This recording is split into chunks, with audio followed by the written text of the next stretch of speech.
This is my 2.2 assignment.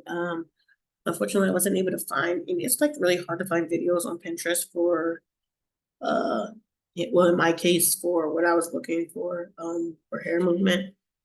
But basically, I used this video and I have another one, so I'll be pausing in between.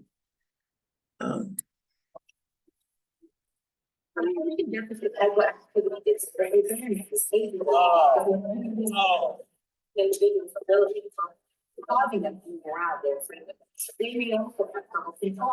so I'm just gonna stop it there for that part.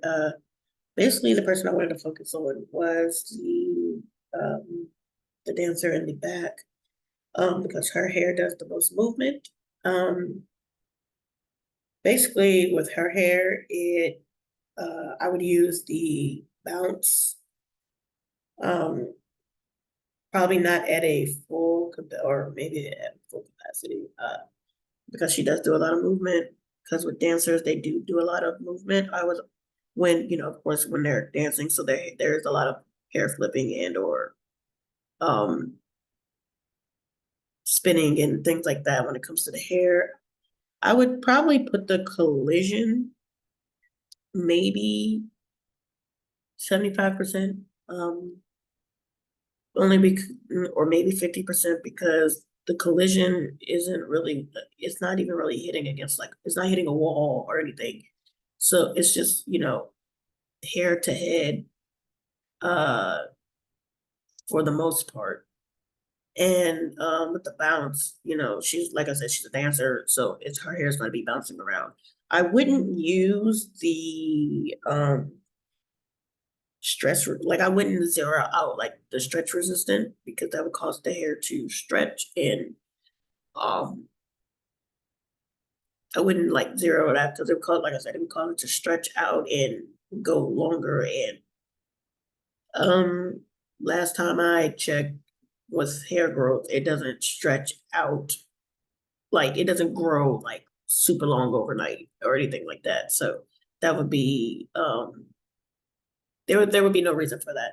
So I would just use like the collision, maybe 50-25%, and then like the bounce, I would use 100% for the bounce. Um, then like, as far as like just as from our 1 point, like our 1.1 assignment or 1.3 assignment, I would just do the split, split down the middle and comb it out on the sides for the most part. And that's going to be my first one. And I'm going to do another one just a second. Okay, as for this one, I turned the music off because it was just John. So for this, um, her hair is blowing in the wind. I forgot to add this, but her hair is blowing in the wind. Oops, anyway. So basically, because her hair is blowing in the wind, something I would use is collision, because I think I would use collision a lot more than I would in the other one, because the force of the wind is causing her hair to like legit like smack against her face.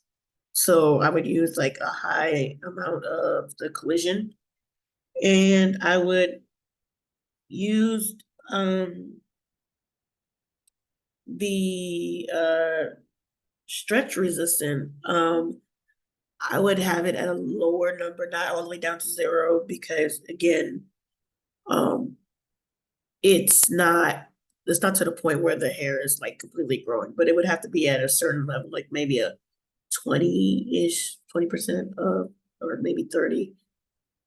Because it's the hair is it's like it's still like it's stretching in a sense because the wind is blowing. I know it doesn't sound like it makes sense, but in my mind it does the way I'm saying it. Apologize if I confuse anybody. But it's just the way that the wind is pushing the hair back. And in a way, it's kind of like it's stretching it. So that's what I would use in the collision. I don't really know if I would use that much of bounce in it, only because it's, mm, it's a good, yeah, I would use bounce, but not to a very high standard as I would use for the first person I was recording with the dancing, because there's a lot more movement. Her hair, I mean, it is like her hair is going in different directions. With this, when she's in the car, um, the wind is blowing because she's in the car, and with the speed of the car, it's causing her hair to go in one direction. And usually when things bounce, they can bounce in multiple different directions. It's not all going the same way. Or it wouldn't all be going the same. I mean, I apologize if my wording gets confusing. That happens sometimes. But basically, I would use a little bit of bounce because there is a method of bounce in there. But for the majority, it would be collision and stretch resistant for this one. Second. And as for this one, I guess I would just maybe use just bounce. Mostly because he's just underwater and there's no, unless it's like a typhoon or something happening, I don't really see the reason of him